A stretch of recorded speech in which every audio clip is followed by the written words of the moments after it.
ইউনিভার্সিটিতে সে এই দলের মধ্যে ছিল এবং সে সাবেক ছাত্রলীগের রাজনীতির সঙ্গে জড়িত।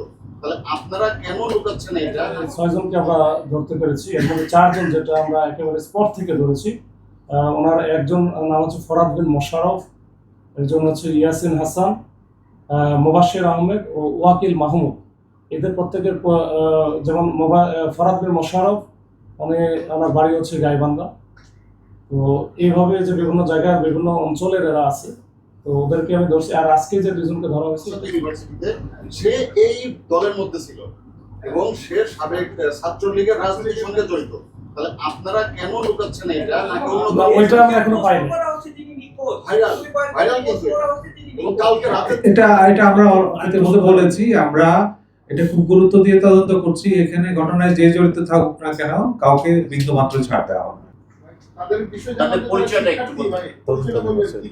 এইটা আসলে আমি বলি, এটা আমি বুঝতে পারছি। তো এই যে যাদেরকে আমরা অলরেডি ধরেছি এবং আরো সব মিলে 6 জনকে ধরা হলো, এই 6 জনের ব্যাপারে যেহেতু আমাদের এই বিষয়টা একেবারে তদন্তাধীন আসছে এবং এটা অনেক বড় বিষয়, এখানে প্রায় 25 থেকে 30 জনের মতো একটা টিম কাজ করেছে। এই পুরা টিমকে কাজ করে আমি আইনের আওতায় যদি আমি নিয়ে আসতে চাই, সেক্ষেত্রে কিছু একটু ভাই আমাদের এই বিষয়টা আমরা একটু পরে ডিসকাস করতে যাচ্ছি। আপনাদের বলবো রিমান্ডে আজকে আমরা নিয়ে আসতেছি। রিমান্ডে নিয়ে আসার পরে তারা তো বিভিন্নভাবে এলোপাথারি অনেক তথ্য দিয়েছে, যে তথ্যগুলো আমরা ভেরিফাই করতে পারি না। এই ভেরিফাই করতে গেলে আমার একটু সময় লাগবে। আজকে আমি রিমান্ডে পেলে তাহলে আমি আপনাদের পরবর্তীতে আমাদের সবকিছু আপনাদের জানাবো ইনশাআল্লাহ।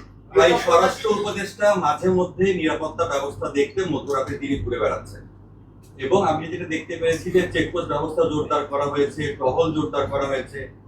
এর মাঝেও যে এরকম 30 জন 40 জন এরকম মাইক্রোবাস করে যে বিভিন্ন বাসা বেঁধে ডাকাতির ঘটনা আমরা মাঝে মধ্যেই দেখছি।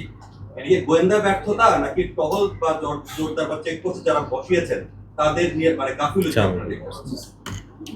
আমাদের যে নিরাপত্তা পরিকল্পনা, তার মধ্যে কিন্তু অন্যতম গুরুত্বপূর্ণ হচ্ছে যে সমগ্র মহানগর এলাকা জুড়ে টহল কার্যক্রম জোরদার করা এবং বিভিন্ন কৌশলগত এবং গুরুত্বপূর্ণ স্থানগুলোতে তল্লাশি চৌকি স্থাপন করা। এর বাইরে গোয়েন্দা নজরদারি তো আছে। এই ভেতরে দু একটা ঘটনা যেটা ঘটছে, ঘটনাগুলো কিন্তু সাথে সাথে কিন্তু আমরা রহস্য কারণে সক্ষম হচ্ছি। তো আমরা এই একটা মেসেজ অন্তত সবাইকে দিতে চাই, কেউ যদি পুলিশের কাজ যেটা তার দুর্বলতা মনে করেন, এখানে কত সৌতিল্য আমাদের নেই। আমরা সর্বোচ্চ আন্তরিকতা এবং পেশাদারিত্ব দিয়ে কাজ করছি। এখানে যে কেউ কোনো অপরাধ করে পার পাবেন, এই ধারণা যদি কেউ থাকে ভুল করে থাকবেন। আমরা সর্বোচ্চ চেষ্টা করছি এবং সাম্প্রতিক যেসব ঘটনাগুলো ঘটেছে বেশিরভাগ ক্ষেত্রে কিন্তু আমরা রহস্যদারি করতে সক্ষম আছি। আমরা এখনো তাদেরকে আসলে কোর্টে পাঠানো হয়েছে, তাদেরকে রিমান্ডে এনে বিস্তারিত তাদের তথ্য এবং পূর্বের যে পরিচয় বিভিন্ন কোনো কিছু থাকলে সেটা আমরা নিশ্চিত হতে পারবো, তারপরে আমরা হয়তো আপনাদের বলতে পারবো।